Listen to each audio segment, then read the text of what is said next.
this is my business right now. I'm a tech consultant for underwater, mostly ocean technology, but space too. Okay. And I've advised a whole bunch of ocean drone companies, surface, undersea, and there's a whole range of types. The types I owned were oceanographic. So they were long endurance. They're called gliders. So they have a thing called buoyancy propulsion, where they use an air bladder to change basically the buoyancy so it goes up and down, and you throw some wings on it. Ooh, whoa, that thing's spooky. Oh, so that's an article I wrote. That's pretty cool. That is the Manta, a DARPA developed ocean drone. Yeah. DARPA developed ocean drone. That's right. Yeah. Oh my god. Yeah. That is a badass looking drone. I don't think it's operational, but I'd like it to be. So. Wow. Yeah.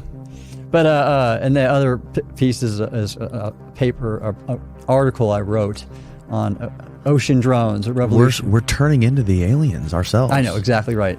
That's the interesting conversion. We're not. Are we the origins of all these NHIs, and we're just seeing our relatives? I think so. I think we are. I think so. That's my favorite hypothesis out of all of them, is the time traveler one. I think that's the most compelling one. I know it's hard. I know there's a lot of people to try to debunk it, and there's a lot of questionable holes in it. But goddamn, just with like the history of human beings and our evolution and like the way we're going is like dropping sperm counts, dropping testosterone, fertility rate dropping off a cliff. And are you familiar with Michael Masters, his extraterrestrial hypothesis? Like if you look at all the abduction accounts of taking sperm and eggs from people, if there was some sort of cataclysm in the future, they would want to come back in time to replenish their population in the future with sperms and eggs of people in the past. And goddamn, that's interesting. Heck yeah. And I tell you, my wife and I, we both are into this topic together. Mm-hmm. And it's an interesting journey we've been on. And I can tell you how it started. But quickly, we would have thought 2 years ago, this is all a bunch of BS. Abductions and all this. But man, now that we've met abductees, and we've read John Mack's book, by the way, which is really heavy, and The Communion by Whitley Strieber, and we've met him. They're documenting all. So when Whitley wrote the book, he got all these letters, and they're all housed by people who said they had the same experience, and they're all housed at this place called the Archive of the Impossible at Rice University. Mm-hmm. And the director of that is Jeffrey Kripal, Dr. Kripal, who's another interesting guy you might want to have on your show. Here. Great guy. And I actually, let's follow up after this. All these people I recommended, I'm personally in touch with. And if I say you should go on Danny's show, they'll probably go on your show. Beautiful. Yes. Yeah, Jeffrey's amazing. I love him. Yeah. So back to your drones. I want to see your drones. You're a consultant for tech companies that are developing these underwater drones. Are these them? Look for Ocean Glider, Steve. Ocean Glider. Okay. What is the purpose of these drones? What's their function? It's oceanography. So long endurance sensing of the ocean. Okay. And it's really relevant. So I had 120 of these, a big fleet, always out. That's one right there. Oh, cool. Like torpedoes. Yeah, that's what they look like. And see that big the antenna at the end? What they do is they do basically a zigzag up and down the water column. So change the buoyancy. You have two wings, so that allows forward propulsion with the seawater hydrodynamics.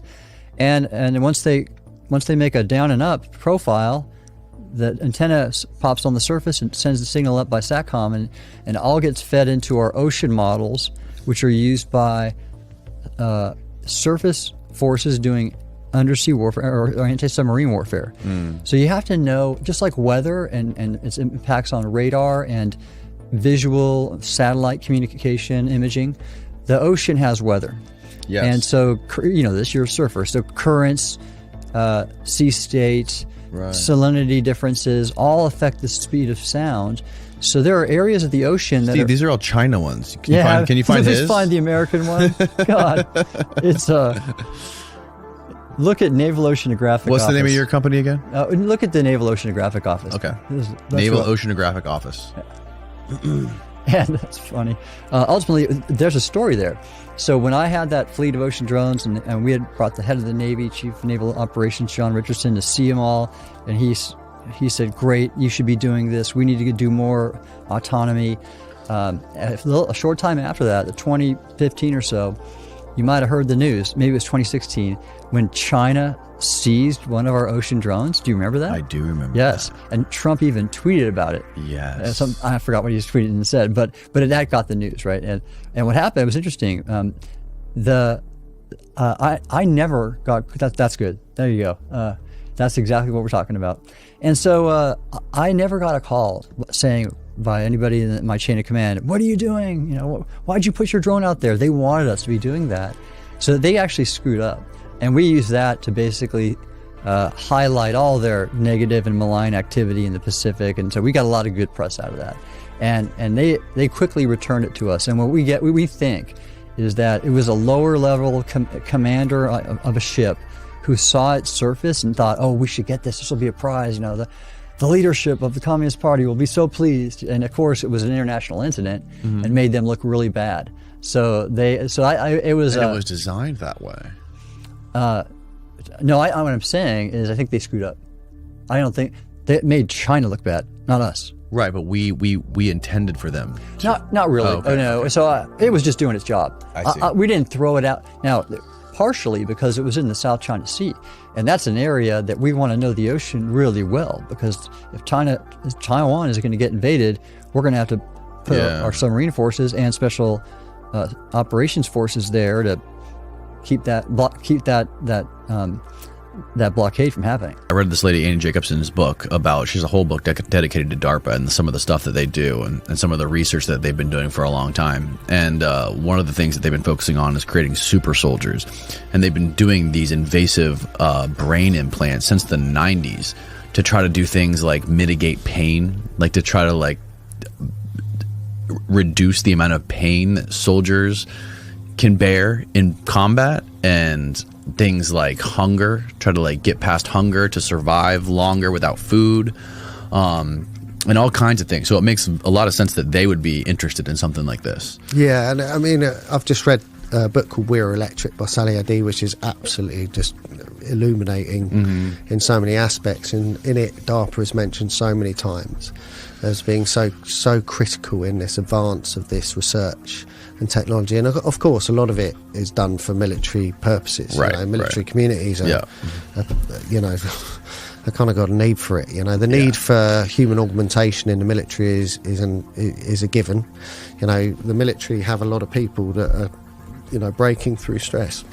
So there's a piece of documentation called The Dawn of New Paradigm, joint piece of work by the Bundeswehr and DARPA. And essentially it's, identifies that we should be able to promote to our human biological limits. People aren't doing that. We're not effectively going to our full biological potential. Now, if you go beyond that, you talk about enhancement. So you can take people's eyes and laser them and get them to see in the dark. That's relatively easy, actually. You get them to see in the dark? Yeah, so you can just open up the rods so you can see better in the dark. You use the rods. Yeah. I mean, that means you can see in the dark, right? As good as many animals would. I thought you meant give them night vision or something. Yeah, night vision's How cool would that be if they get dark? I bet you DARPA's tried to figure that out. Try to make people get night vision in their eyeballs. Yeah, well, the key bit is, could you do it biologically? Right, exactly. Exactly. You can actually take a laser and open it all up quite a lot, perfectly safely, add more rods in that allow you to see in the dark, and you get better clarity at night. Night vision's come on a huge distance from when we first started. But it's hard work seeing in those pictures that you see on, especially if you're doing it over such a prolonged period of time, and then you've got all your different levels of information coming in. The overall load on your brain to interpret what's going on outside it is getting pretty a lot, and it's acknowledged as a significant challenge that they face. Is we're opening up all of these abilities to sense and surveil and learn and all this, and be told something by something else. And the human brain is amazingly adaptable, and it can survive. But whether it's neural, LASIK, so neural overload or whatever, everyone talks about now needing to take creating a neurological reserve, even just to cope, let alone to condition. And NATO's just released their statement on human enhancing technologies. the importance of being ethical about it, but importance of looking after the soldier, looking after the militaries, ensuring that their welfare is good, but also their conditioning suits what is going to be required of them, and getting them in a good physical state, good physical conditioning, but also augmenting their biological ability. And there is no reason why you can't do that, right? If you're using, we can voluntarily do what we can do, and individually and biologically, on a biological level, we're all quite different. We're all very, very similar, but the small differences between us manifest quite big in how we appear and how we behave, right? Yes. So, but using a technology, a non-invasive technology, to improve that conditioning, and it's no good in in the hands of a small set of people. It's effective when you make it available to the whole and improve them by 10%, 20%. Right. Quicker in rehabilitation, more conditioned to do their role. If you're having, a lot of back pain, or people falling from a particular condition, like a particular use in conditional to your role, so special forces community, lots of climbing and jumping, does that result in bad knees? Okay, well, we can see that, so we can condition that to become less of a preventable injury as such.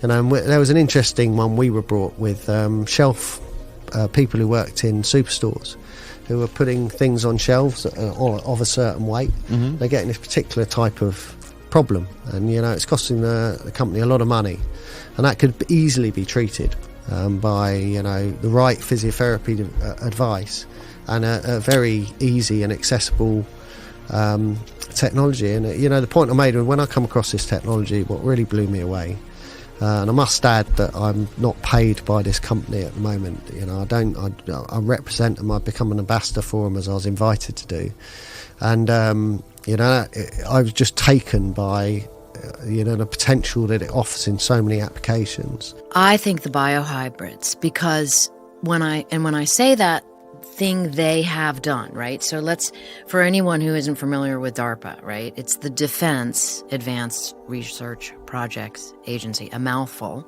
They added the D later, added the right? D for defense, but it is the most powerful, most secretive, most productive military agency in the world. And I kind of believe that before I wrote the book, most people had not heard of DARPA. I mean, I think, or at least when I was doing press for it was like shocking. I think you're right about that. So that's fascinating. And part of that has to do with DARPA likes the public perception of, that they do all these things for the good of humanity. And actually, we know from the declassified documents again, or actually this was not declassified. This was the statement by the first SecDef at the time, the SecDef at the time that the DARPA was created, Neil McElroy, an advertising executive who became a Secretary of Defense. He said, he went to Congress to get the funding, and he said, this agency is going to create the vast weapon systems of the future. That is what DARPA does. They are always 20 years ahead of anything that you or I know. So any technology that is like, what the hell was that I just saw and you're not supposed to have seen, that's DARPA. Right? They were doing Neuralink in the 90s, right? They are always doing things 20 years before you know about them, because they do what is called blue sky technology. Blue sky right? research and technology, yes. And they have to be ahead of the curve. They have to be, amazing. Right? Is DARPA the only... when it comes to this kind of stuff, like innovating weapons for defense and national security, that's probably the only thing, the only apparatus that exists that's doing unlimited blue sky sort of research and development, right? Because they have unlimited money. That we know of, but nothing surprises me anymore. And so when you find out there's some agency you've never heard of, it's like, oh, of course, right? Look at NRO, the National Reconnaissance Organization, right? National Reconnaissance Office, okay? NRO was created in 1961. No one knew it existed until 1993, when it was declassified. So they were involved in the first technology, the first satellite technology. So when I interviewed Dr. Bud Wheelon, who was the first director of science and technology at CIA, he was he identified himself as the mayor of Area 51 because he worked out there. And he built the first satellite called Corona. This is like back in the old days when it literally took wet film images, dropped the wet film, and the Lockheed pilots would retrieve the film as it floated. The canister of film floated down from space with a parachute attached to it. I'm not kidding, right? So this is NRO. They're in charge of everything above, right? And it was so classified, no one knew it existed for more than 30 years. Is it true that NRO officers or people in the NRO have to be cleared through CIA, NASA, and something else? That I don't know, Okay. but I do know they have their own classifications. Air Force, that's on what it things. was. Yeah, I mean they all kind of work with one another, for one another, you know. I mean, one of the guys I interview in Nuclear War, Richard Garwin, who designed the thermonuclear bomb, drew the plans for Edward Teller, right? When Edward Teller couldn't figure out how to actually make the bomb explode, Richard Garwin drew the design that allowed it to, right? He's 93. He's a major source for me in Nuclear War in my book, right? He was one of the founders of NRO. So they all work part and parcel. But the point of this, when you say, you know, is DARPA doing the most advanced technology? Maybe, but maybe there's another organization like NRO. I mean, people forget there are at least 17 intelligence agencies.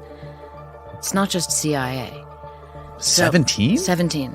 I mean, Google them, look them up, right? That's why there's now a director of national intelligence. So there are, and I think that to stay ahead of the enemy, you know, air quotes or not air quotes, to stay ahead, the federal government is always playing not just chess, but like, you know, move the magic balls, right? And what's under what hat. And so things need to be hidden so that secrets can be kept. When the F-117 was retired, I went to the ceremony with Ed Lovick, the grandfather of stealth technology, right? And it was amazing. It was up there at Lockheed at Skunk Works, okay? And they made this announcement that was I just remember this one line, and I am paraphrasing, but they said, like, we created the F-117. It was like a 20-year project, you know, DARPA. And for 20 years, I think there were 10,000 people cleared on the program. This is what the guy was saying that was giving this speech. And he said, and no one leaked it. And then he said, oh, correction. It was actually 10,000 people cleared plus Tom Clancy. DARPA. Oh, yeah. I'm reading the Pentagon Brain book right now. Yeah. And I'm about halfway through it. Right. I had these two guys on here who I think you had on your show as well about 6 months ago. One of the guys' name was Len Baer, and the other guy's name was he was a Harvard graduate who was recruited to a think tank to work on some stuff for DARPA. And they were talking about this directed energy stuff. Yeah. And this guy was claiming, you know, he had this Russian accent, which was funny. Yeah. And Yeah. Len? yeah, Len. And you know, he was claiming that he was being actively targeted by some sort of directed energy weapons that are coming from satellites or something. You know, not something that somebody's hanging out in front of his house, like pointing something at him, but it's some sort of like switch that's going off in his head. Yes. But he has no history of working with any government. He worked, I forgot what he did, but he was a medical doctor. He was a medical doctor, right. He was like a hormone And doctor. he's a safety inspector for a food company now. Right. So like there was no plausible reason why anyone would be targeting him. You talked to him. Yeah. What did you make of that stuff? And do you think that's anything that you think is what they think it is? I have kind of a history on this issue. Because I'm out there as a CIA whistleblower, I attract a lot of people who have this complaint. Mm-hmm. I happened to be on contract with the American Psychological Association back in 2015. And we were at lunch one day, and I said, hey, guys, it was like a dozen psychologists. I said, guys, I got a question for you. Not a single day goes by that I don't get at least one email from somebody saying that the government is beaming some sort of waves at them, and it's painful, and it's making them, you know, vomit, and they have dizziness and whatever. Mm-hmm. And I said, does any of this make sense to you? And they looked at each other and started laughing. And one of them said, this is a very common form of mental illness. They have found in their studies that when people feel overwhelmed, their brains default to the most easily explained reason, and that is a dark outside force. Well, that's why everybody blames the CIA. Now people know more about DARPA. They're talking about DARPA. But then I talked to a New York Times reporter about this. And he said, so many people are quick to blame mental illness. But he said in his research, he found that there are some people who are just incredibly sensitive to the millions of waves that are flying through the air at any given time. Cell phones, radar guns, anything. If we could see the waves, we wouldn't even be able to see each other. There are so many of them. Right? And then I talked to Bill Binney, who used to be the number 4 at NSA. He was the chief technology officer at NSA. And I said, Bill, is this mental illness? Or is this like sensitivity to microwaves? Or what is this? And he said, I think that there's science behind it. I think that DARPA is doing something that we don't fully understand. He said, we do know that DARPA is working on these, not just next generation battlefield weapons, but 2 generations battlefield weapons. Lasers that will temporarily blind you so that we don't have to kill you, but it'll take you off the battlefield. Crowd control. Crowd control is a perfect example. Yes. He said, we don't know if it's DARPA that's doing this kind of thing. But, he said, I can tell you how you can tell who is insane and who's not. Ask them if the waves follow them when they travel. He said, there is no technology to beam this stuff from satellites. It's not possible. No. But he says, if it just happens when they're at a certain location, if it just happens when they're at home, or it just happens when they're at work, that's a problem. It's either a sensitivity or somebody's doing something to them. But if it happens like everywhere they go, or they went to their brother's house and it happened there, and then they checked into a hotel because they thought they were going crazy, it happened there. No, that's a mental illness. Interesting. Yeah. That's what this guy Len was saying. It was happening to him everywhere. So it happened to him on the airport on the way here. Yeah. Well, but it doesn't happen to anybody else around him. Right. That doesn't make any sense. Right.